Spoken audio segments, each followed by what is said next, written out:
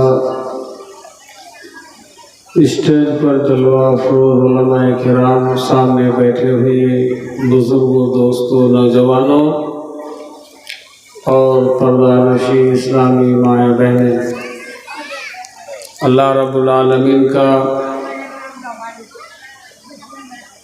बहुत बड़ा इनाम और एहसान है कि आप लोगों ने अपनी आरज़ू और तमन्ना करके दीनी महफिल, दीनी प्रोग्राम आज 21 मार्च 2022 एक छोटी सी बस्ती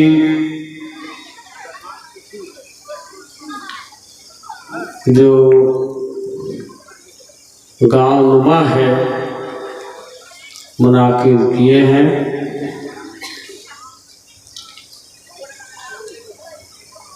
इस प्रोग्राम को मुनाकिद करने में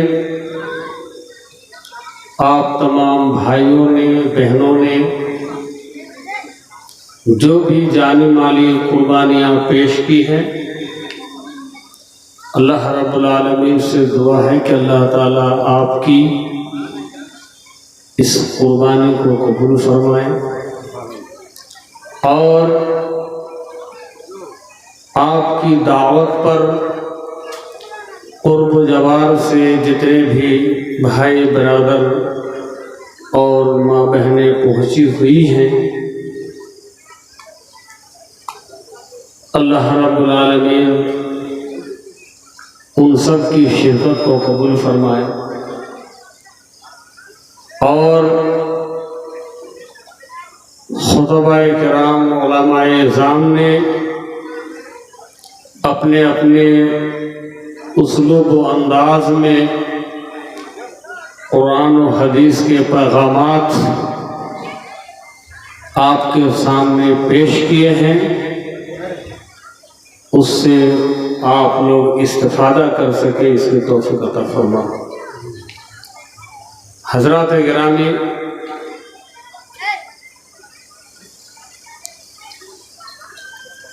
रात का बहुत बड़ा हिस्सा गुजर चुका है।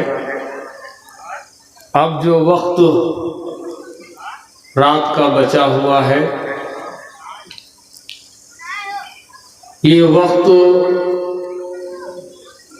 वाज़ व नसीहत के लिए बहुत लायक नहीं है, ताहम हम अपनी आदत से मजबूर हैं, जो अपने आप पर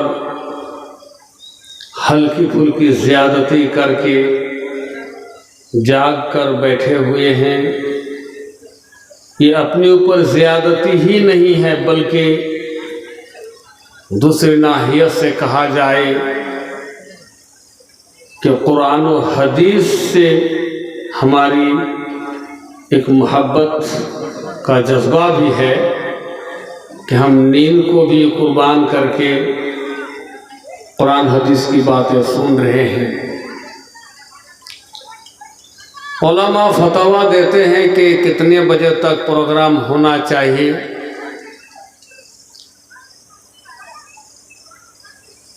लेकिन इलाकाई एतबार से सब अपनी मजबूरी पेश करते हैं और इस तरह से प्रोग्राम हो रहा है। आपकी शिरकत भी हो रही है कि दिन में सब अपने अपने कामों में मशगूल रहते हैं और रात में प्रोग्राम भी सुन लेते हैं और दिन का काम भी हो जाता है। अगर दिन में ये प्रोग्राम होता तो शायद इतनी तादाद में आपकी शिरकत नहीं हो पाती, आप अपना काम काज नहीं छोड़ सकते।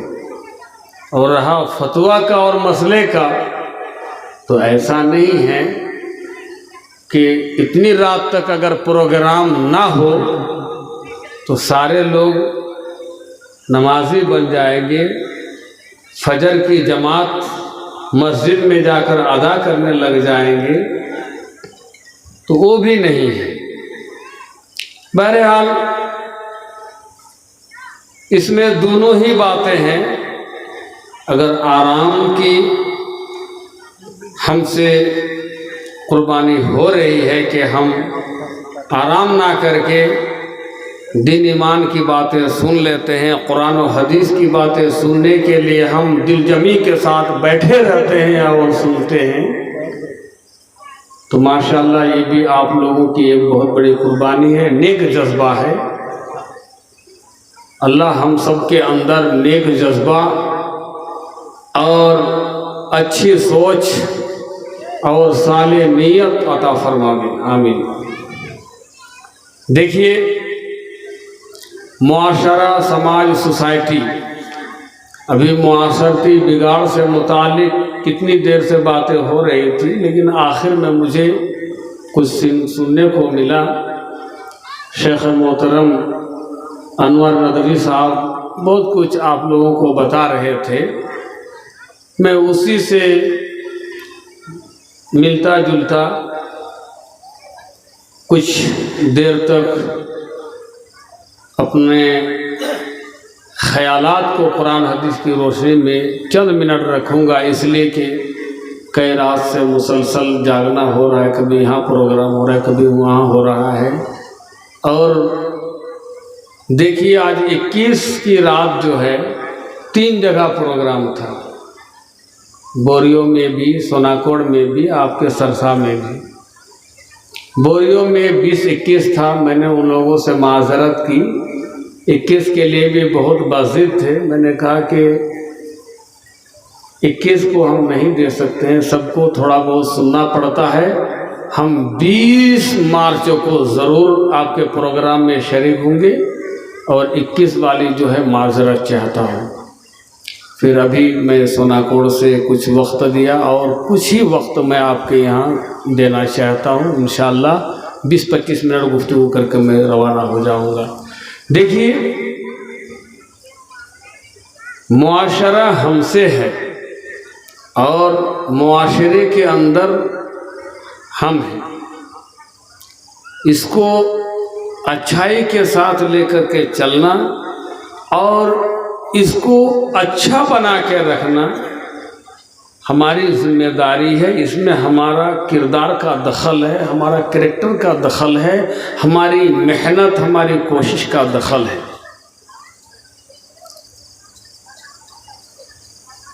बड़ी अफसोस के साथ कहना पड़ता है कि बहुत सी ऐसी बातें अल्लाह रब्बुल आलमीन ने मुनाफिकीन, मुशरिकीन और कुफ़ार के ताल्लुक़ से अल्लाह रब्बुल आलमीन ने फरमाया है, और आज वो बात हम मुसलमानों में सादिक आती है, फिट होती है।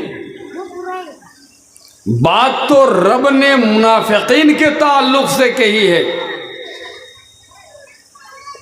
और आज फिट हम मुसलमानों पर हो रही है। कितना इसमें बदलाव आ गया, अंदाज़ा लगाइए। हम कितने अपने मजहब से दूर हो चुके हैं, अपने दीन को समझने से कितने हम कोरे हो चुके हैं और हटे हुए हैं। अपने मजहब को, अपने दीन को हम समझ नहीं पाए हैं और ना समझने की कोशिश करते। अल्लाह रब्बुल आलमीन ने मुआशरे में गलत चीज़ें, बेहयाई और बदकारी, बदतमीज़ी,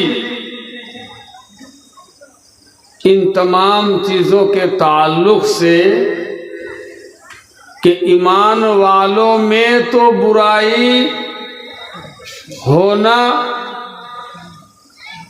नामुमकिन नहीं है, हो सकती है मगर बड़ी कसरत के साथ नहीं। मोमिन जो है ये बड़ा साफ दिल होता है।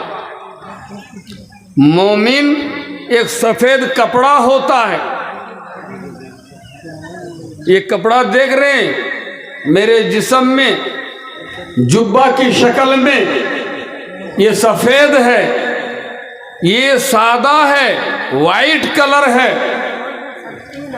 इसमें मामूली कोई धब्बा लग जाए, कीचड़, गोबर, काला, लाल, ब्लू, येलो, कोई भी कलर का छींटा इसमें लग जाए तो ये कपड़ा काबिले इस्तेमाल नहीं रहता है। पहनने वाले को भी कराहियत लगती है, देखने वाले को भी भद्दा लगता है कि इतना अच्छा सफ़ेद कपड़ा में क्या दाग लगा करके रखा है। वो दाग मिटाने के लिए तरह तरह के केमिकल खरीद करके लाता है, उसको अच्छी तरह से घिसाई करते हैं, रगड़ते हैं कि वो धब्बा ना निकल जाए तो दोबारा इसको हम नहीं पहनेंगे, रिजेक्ट कर देंगे, एक साइड कर देंगे। इसलिए कि ये सफ़ेद कपड़ा में है, इसका मामूली धब्बा जो है किसी को भी नजर आएगा तो कपड़ा देखने में खराब लगेगा। अल्लाह रब्बुल आलमीन ने मोमिन के दिल को, मोमिन की नीयत को, मोमिन के अंदरूनी और खारिजी हिस्सा को सफेद कपड़ा से भी ज्यादा सादा रखा है, बनाया है। इससे भी ज्यादा मोमिन को साफ रहना चाहिए। मोमिन के अंदर भी दाग धब्बे लग जाता है तो वो मोमिन बदनाम हो जाता है, गिरी नजर से देखा जाता है,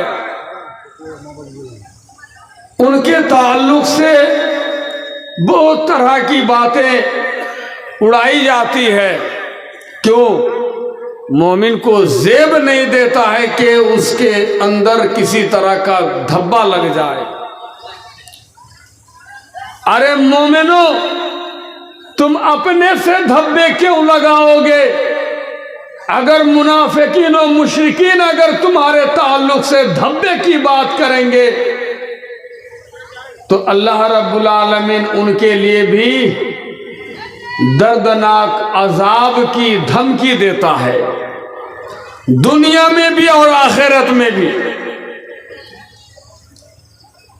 मोमिन खुद से धब्बा न लगाए, लेकिन कोई अगर उसके ऊपर तोहमत लगाता है, कोई बदनाम करने की कोशिश करता है तो रब का जलाल जोश में आता है, रब का गुस्सा जोश में आता है और इतनी रहमत का मालिक भी अपनी नाराजगी का मुजाहरा करता है। मेरा रब अल्लाह है, वो बड़ा मेहरबान है, वो रहमान है, वो रहीम है, वो गफूर है, वो गफ्फार है, बेपनाह मगफरत करने वाला है, बहुत ज्यादा रहम करने वाला है। लेकिन ईमान वालों को अगर कोई बदनाम करता है, ईमान वालों पर कोई बोहतान तराशी करता है तो अल्लाह रब्बुल आलमीन उसको भी बहुत जबरदस्त डांट पिलाता है। सूरह नूर की आयत नंबर 19 आपके सामने तलावत हुई है। रब्बुल जलाल फरमाता है, इन्नल्लज़ीना युहिब्बूना अन तशअल फाहिशा, बेशक जो लोग पसंद करते हैं कि फहश की इशाअत हो, बदकारी और गलत काम आम हो, बुराई आम हो, उन लोगों के अंदर जो लोग ईमान ले आए हैं, जो लोग ईमान ले आए हैं उन लोगों के अंदर फहश आम हो जाए, बुराई की इशाअत हो, ये चीज जो पसंद करता है अल्लाह रब्बुल आलमीन उसके लिए कहता क्या, लहुम अजाबुन अलीमुन, उनके लिए दर्दनाक अजाब है। ये कौन पसंद करता है? फहश काम की इशाअत, गलत काम आम कौन पसंद करता है? बोलो। आज भी पसंद किया जा रहा है। जिस तरह नबी के जमाने में भी मुनाफिकीन लोग पसंद करते थे। हजरत आयशा रजी अल्लाह ताला अन्हो के बारे में इस तरह की गलत बात आम करने की कोशिश की गई थी कि आयशा से ऐसा हुआ है, ऐसा हुआ है। और आज ईमान वालों में बुराई कैसे आम हो, गलत चीज कैसे आम हो, इसके लिए भी बहुत तरह तरह की वो कोशिशें करते हैं। हिजाब का मसला लेकर के अभी बता रहे थे शेख साहब कि अगर मुसलमान औरतें हिजाब में रहेंगे, पर्दे में रहेंगे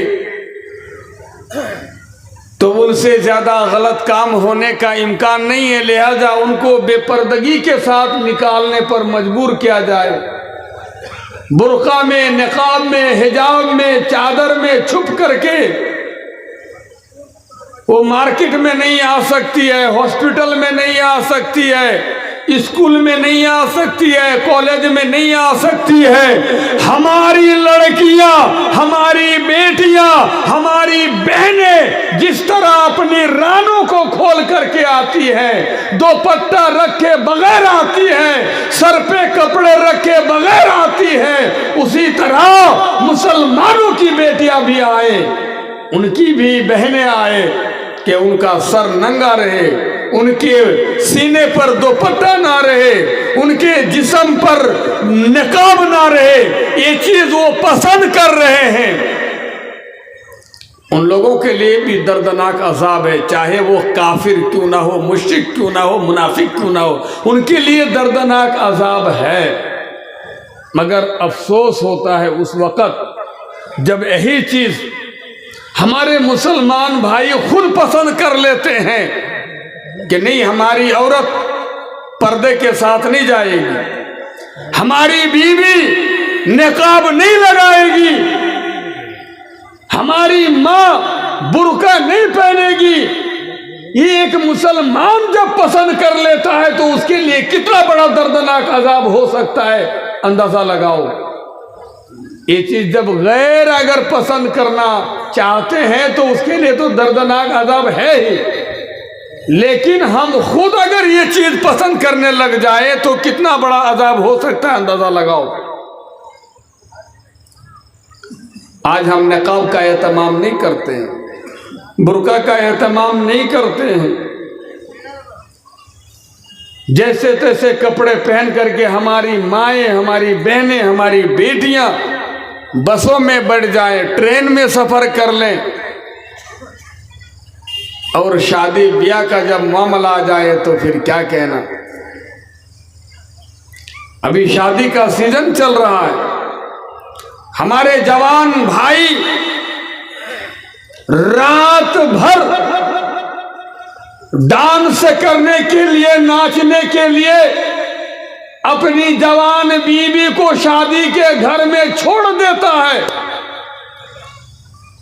कसम खुदा की, अभी हाल ही में प्रोग्राम करके रात में आ रहा था, एक गांव से गुजर हुआ है, उस गांव में डीजे जोर जोर से बज रही है, औरतें नाच रही है, इधर उधर मटका रही है, चहल पहल कर रही है, और नौजवान लड़के भी साइडों में खड़े होकर के अड्डाबाजी कर रहे हैं, पहरादारी कर रहे हैं। पता नहीं किसी वक्त का या मौका का इंतजार कर रहा है या अपनी निगरानी में उसको नचवा रहा है, क्या उनका मकसद है अल्लाह बेहतर जाने। मगर मैं उनसे कहना चाहता हूं, जो रोड में खड़ा है उसकी बीवी नहीं नाच रही होगी, उसकी बहन नहीं नाच रही होगी, उसकी बेटी नहीं नाच रही होगी, वो नाचने वाली वो होगी जिसका शौहर अपने घर में सो रहा होगा, और अड्डाबाजी करने वाला कोई गैर महरम दूसरा आदमी होगा। ये बदकारी और फहश काम, गलत काम का मौका, चांस, इम्कान कौन दे रहा है बोलो?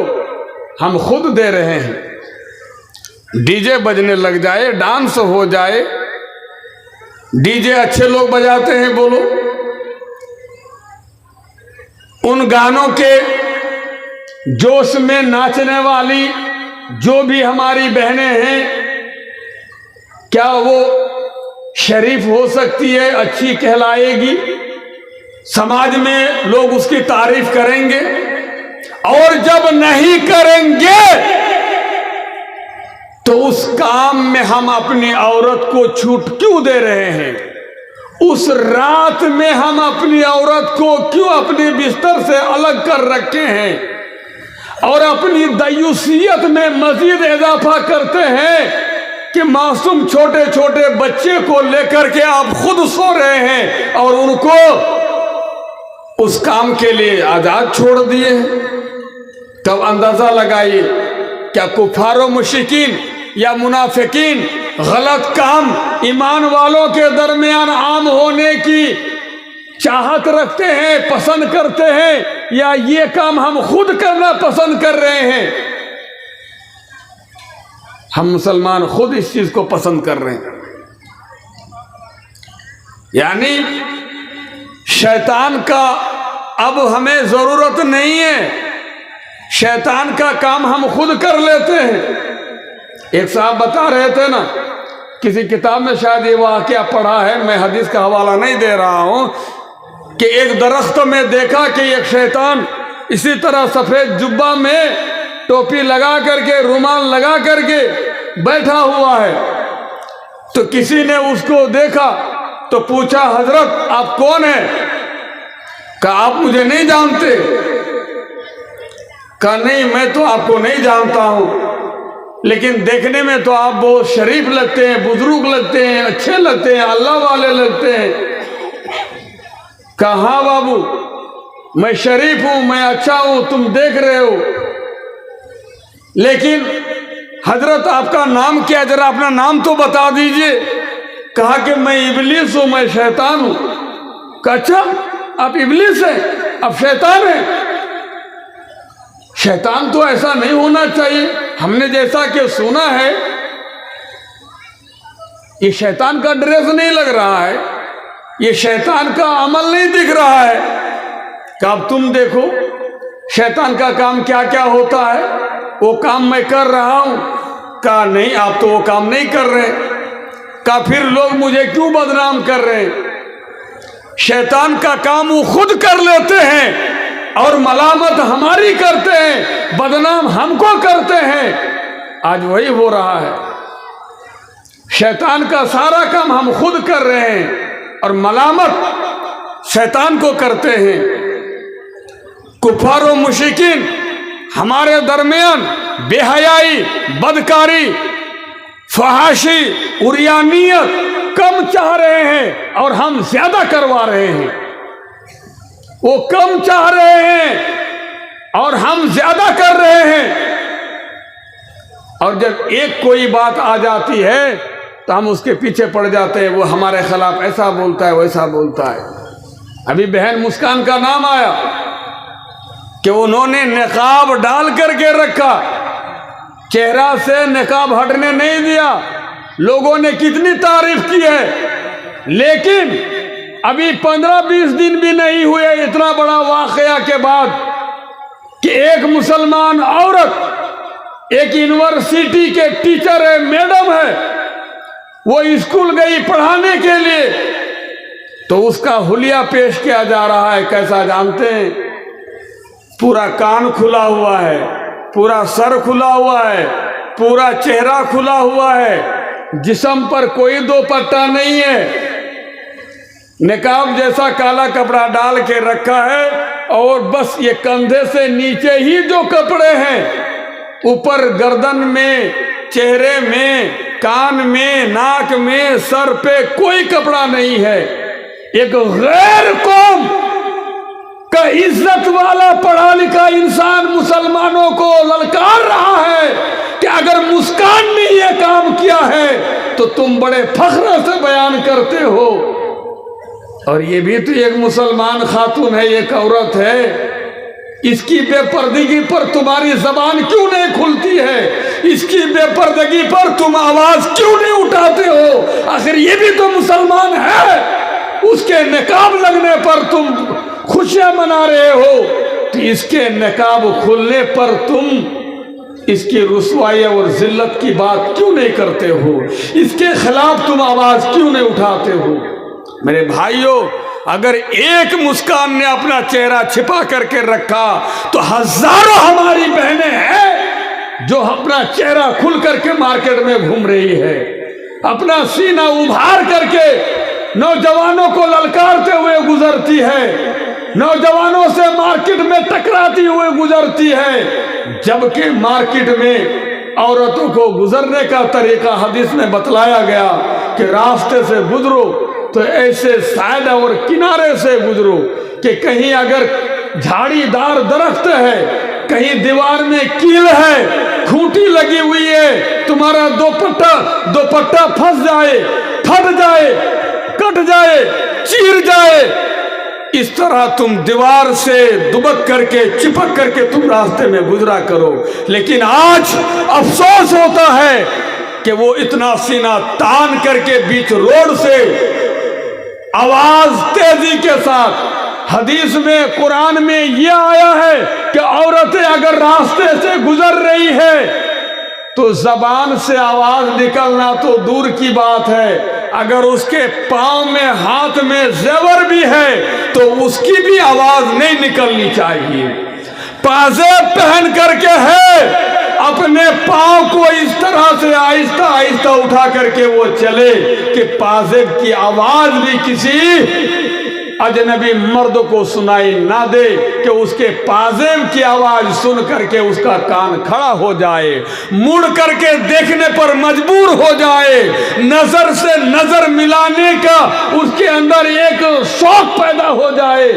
बिल्कुल ऐसा नहीं होना चाहिए। तो आज जेवर पाजेब की आवाज तो दूर की बात है, जबान से बुलंद और तेज आवाजें ऐसी निकाल करके चलती है और हंसती हंसती चलती है कि फिर मत पूछो कि एक मर्द को शर्म आने लगती है। कौन ये चीज आम कर रहा है? ये चीज कौन आम कर रहा है मेरे भाइयों?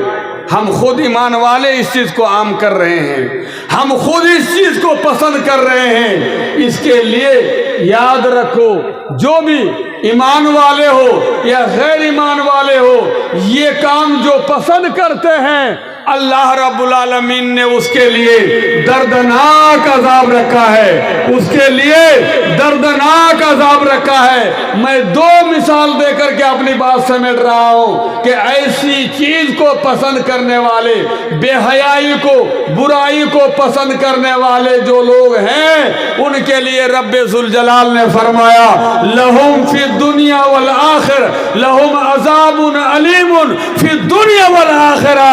इस तरह का काम पसंद करने वालों के लिए दुनिया में और आखिरत में दर्दनाक अजाब है। दुनिया में पहले अजाब देखिए, फिर मैं आखिरत का अजाब बता करके बात खत्म कर रहा हूं। जो लोग बदकारी होने का चांस देता है और जो उस काम में मुलव्विस होना चाहता है और मुलव्विस हो भी जाता है, तो रब दुनिया में दर्दनाक अजाब किस तरह से देता है जरा सुनो। क्या कहता है? अगर शादीशुदा मर्द औरत हो, शादीशुदा मर्द औरत हो और दोनों में बदकारी हो जाए, ज़नाकारी हो जाए, शादीशुदा ज़नाकारी बदकारी शादीशुदा मर्द औरत से हो जाए तो अल्लाह रब्बुल आलमीन दुनिया में उसको अजाब सुना रहा है कि उसको पत्थरों से मार मार कर उसको हिलाक कर दिया जाए। उसको रजम कहते हैं। पत्थरों से उसको इतना मारो, पूरे जिस्म को लहूलुहान करो, छल्ली छल्ली कर दो कि पूरा जिस्म जो है तकलीफ महसूस करे। देखिए, मारने का हुक्म दिया जा रहा है, शादीशुदा है और ज़नाकारी कर लेता है, बदकारी कर लेता है, तो उसको मार के ख़त्म कर दो। ख़त्म करने का हुक्म है, तो ख़त्म करने के लिए तो इतना कह देना काफ़ी था कि छुरी चाकू लेकर के ज़िबा कर दो, मर्डर कर दो उसको। लेकिन मारने का हुक्म दिया जा रहा है कि खत्म करो मार के, लेकिन ये नहीं कहता है कि छुरी चाकू से उसको ज़िबा करो, ये नहीं कहता है कि पेट में चाकू भोंक दो। क्या कहता है? पत्थरों से मारो उसको, कि कोई पत्थर उसके सिर पर लगे, कोई पत्थर नाक पे लगे, कोई पत्थर हाथों में लगे, कोई पत्थर पीठ में लगे। इस तरह उसके जिस्म में इतने पत्थर लगे, इतने पत्थर लगे कि पूरा जिस्म उसको छल्ली छल्ली हो जाए और तकलीफ महसूस करे। यानी एक मर्द औरत बदकारी के वक़्त, ज़िनाकारी के वक़्त पूरे आधा उसका लुत्फ महसूस कर रहे थे, लज्जत महसूस कर रहे थे। हाँ, अगर होठ होठ मिला रहे थे तो लज्जत महसूस हो रही थी, हाथ से पकड़ रहे थे तो लज्जत महसूस कर रहे थे, उसके ऊपर अगर चढ़े हुए रहते हैं तो लज्जत महसूस हो रही थी। गर्ज के पूरा जिस्म को लज्जत महसूस होती है बदकारी के वक़्त। तो अगर छुरी से मार दोगे तो पूरा जिस्म तकलीफ महसूस नहीं करेगा, पत्थरों से मारो उसको तो पूरे जिस्म को तकलीफ महसूस होगी। जिस तरह पूरा जिस्म उसका लज्जत महसूस कर रहा था, पूरा जिस्म उस तरह तकलीफ महसूस करेगा। ये है उसके लिए दुनिया में दर्दनाक अज़ाब, और आखिरत में दर्दनाक अज़ाब इस तरह से है कि एक हदीस में आया है कि मेराज के मौके पर अल्लाह के नबी सल्लल्लाहु अलैहि वसल्लम ने जन्नत में निगाह डाली, जन्नतियों को देखा, जहन्नम में निगाह डाली, जहन्नमियों को देखा, लेकिन उसमें एक जहन्नमी को ऐसा भी देखा अल्लाह के नबी ने कि एक जहन्नमी है, उसके सामने में खाने के 2 बर्तन रखे हुए हैं, 2 दीग रखी हुई है, 2 हंडिया रखी हुई है, दोनों में खाना है। एक खाना से खुशबू आ रही है और दूसरे बर्तन से बदबू आ रही है। एक बर्तन से बदबू आ रही है और दूसरे से खुशबू आ रही है। वो बंदा खुशबू वाला खाने के लिए दौड़ दौड़ के जाना चाहता है, भाग भाग के जाना चाहता है, और बार बार उसको खींच करके उस खाने की तरफ लाया जाता है जिस बर्तन से बदबू आ रही थी। अल्लाह के नबी सल्लल्लाहु अलैहि वसल्लम को ये बात समझ में नहीं आई। कहा ये आदमी भूखा है, इसको खाने की जरूरत है, खुशबूदार खाना मौजूद है, बंदा खाने के लिए जा रहा है, खाने वाला दूसरा नजर नहीं आ रहा है, इसको क्यों रोका जा रहा है? ये सड़ा गला खाना की तरफ क्यों पकड़ के लाया जा रहा है? अल्लाह के नबी सल्लल्लाहु अलैहि वसल्लम को बतलाया जा रहा है, ऐ अल्लाह के रसूल, इस बंदा को इसलिए सड़ा हुआ खाना खिलाया जा रहा है, इसको पाकीज़ा खाना, खुशबू वाला खाना पसंद नहीं था। दुनिया में इसकी बीवी हलाल थी, पाकीज़ा थी, खुशबू वाली थी।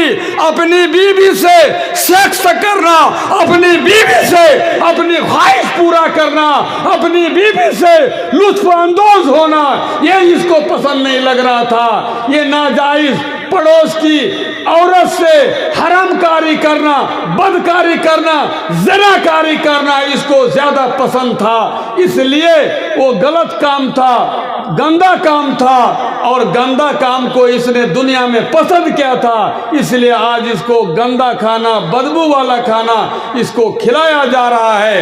अगर ये सिर्फ अपनी बीवी पर कनात कर लेता, अपनी बीवी के अलावा किसी दूसरी औरत से अपनी सेक्स नहीं करता, अपनी ख्वाहिश पूरी नहीं करता, तो आज इसको दुनिया यहाँ भी खुशबू वाला खाना मिलता।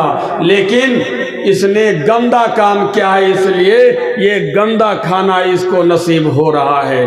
तो ये आखिरत में उसके लिए एक तरह से दर्दनाक अजाब है।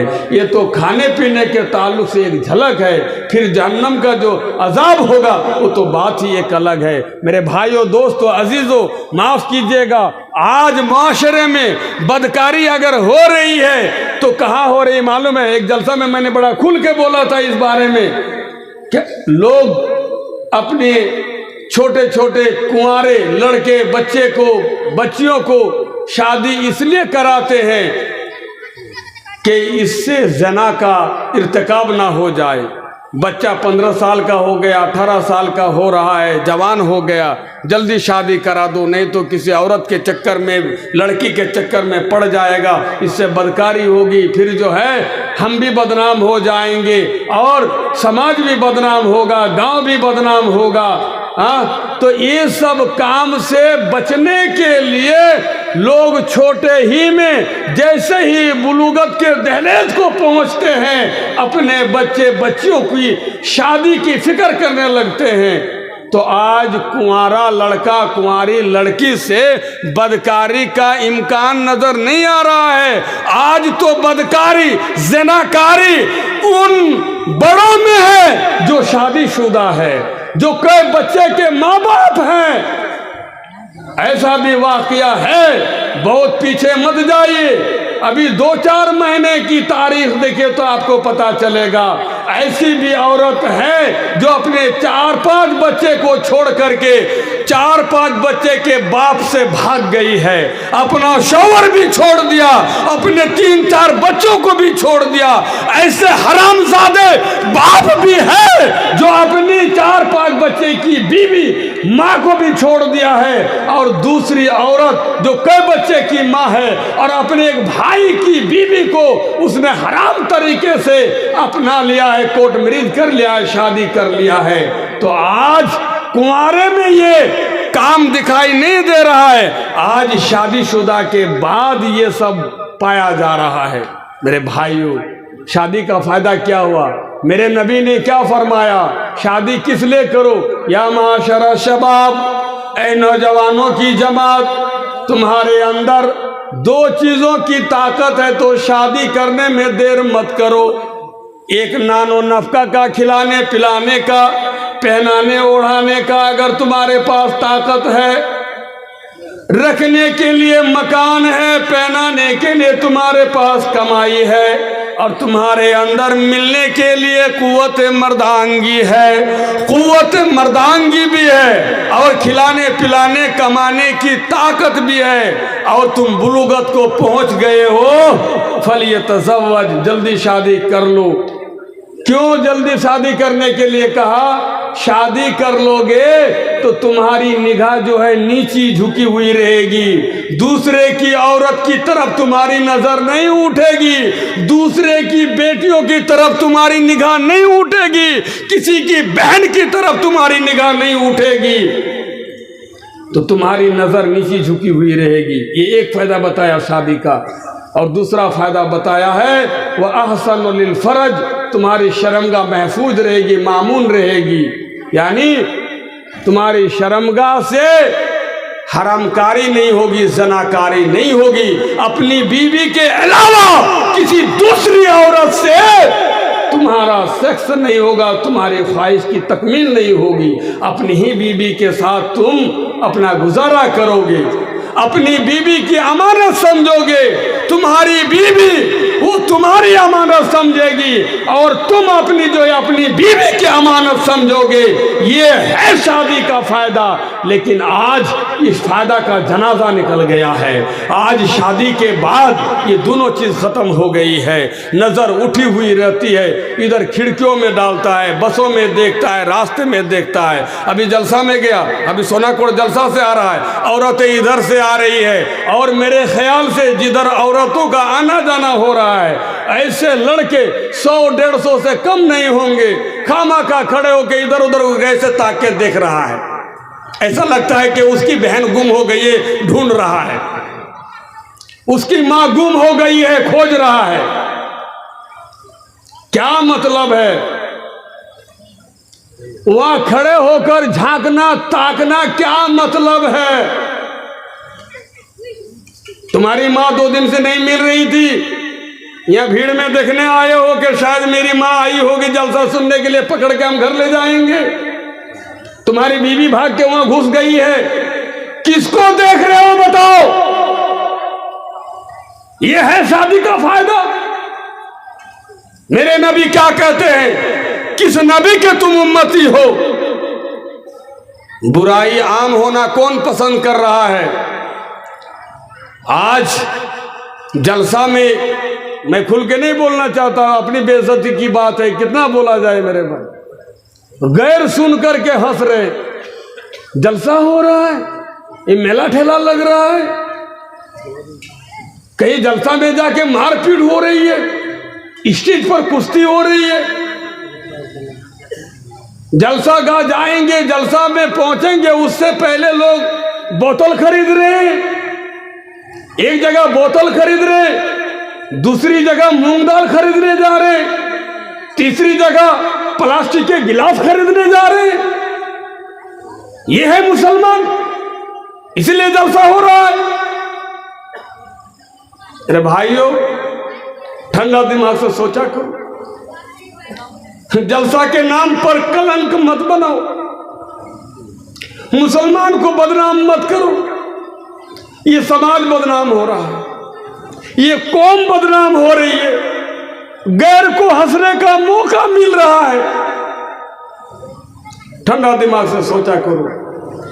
अल्लाह रब्बुल आलमीन से दुआ है, अल्लाह हम सबको इन बातों पर गौर फिक्र करने की तौफीक अता फरमा, इन बातों से हम खूब फ़ायदा उठा सके, इसकी तौफीक अता फरमा।